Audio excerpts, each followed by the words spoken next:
Hello everyone, কেমন আছো সবাই? আশা করছি সবাই খুব ভালো আছো আর আমিও খুব ভালো আছি। কোনোদিনও এইভাবে আমার ভিডিও করা হয় না, ভাবলাম আজকে একটা ছোট এরকম ভিডিও বানিয়ে দিই। এই যে দেখতেই পাচ্ছ চুলগুলো সব ভেজা, আমি এক্ষুনি স্নান করে উঠেছি।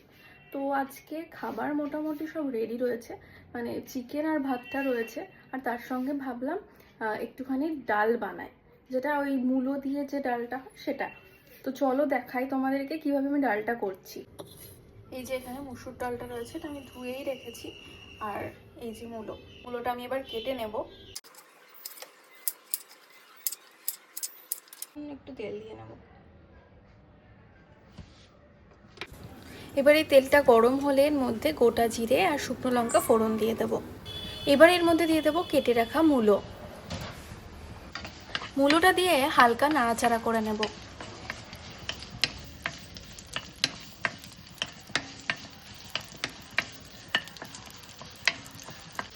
এবার এর মধ্যে দিয়ে দেব নুন আর হলুদ।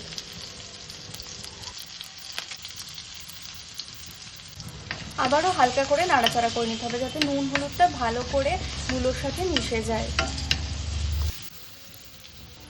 এবার এর মধ্যে দিয়ে দেবো মুসুর ডালটা।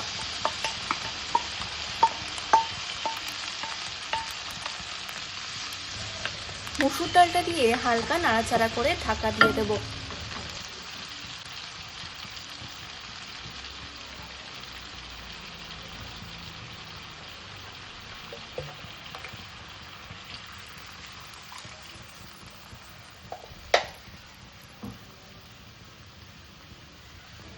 মূলো আর মুসুর ডালটা সেদ্ধ না হওয়া পর্যন্ত এইভাবেই ঢাকা দিয়ে রাখতে হবে।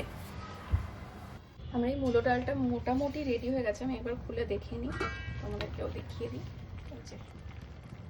আমি কিন্তু মাঝখানে দুবার চেক করে নিয়েছিলাম যে সেদ্ধ হয়েছে কিনা। হ্যাঁ, একদমই সেদ্ধ হয়ে গেছে। তো এবার চলো খেয়ে নিই ঝটপট।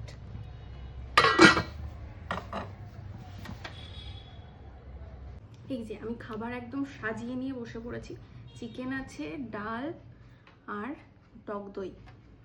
তোমাদের সাথে আরও একটা টিপস শেয়ার করে রাখি, সেটা হচ্ছে আমি ডালটা যে কড়াইতে বানিয়েছি, তোমরা কিন্তু চাইলে এটা প্রেশার কুকারে বানাতে পারো।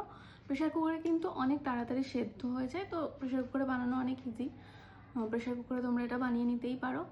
আর এটা আমি আজকে মুসুর ডাল দিয়ে করেছি, তোমরা চাইলে কিন্তু এটা বিউলির ডাল দিয়েও করতে পারো এবং মটর ডাল দিয়েও করতে পারো। তাহলে আজকের এই ভিডিওটা কেমন লাগলো জানিও কমেন্টে, আর ভালো লাগলে অবশ্যই সাবস্ক্রাইব করে দিও। টাটা।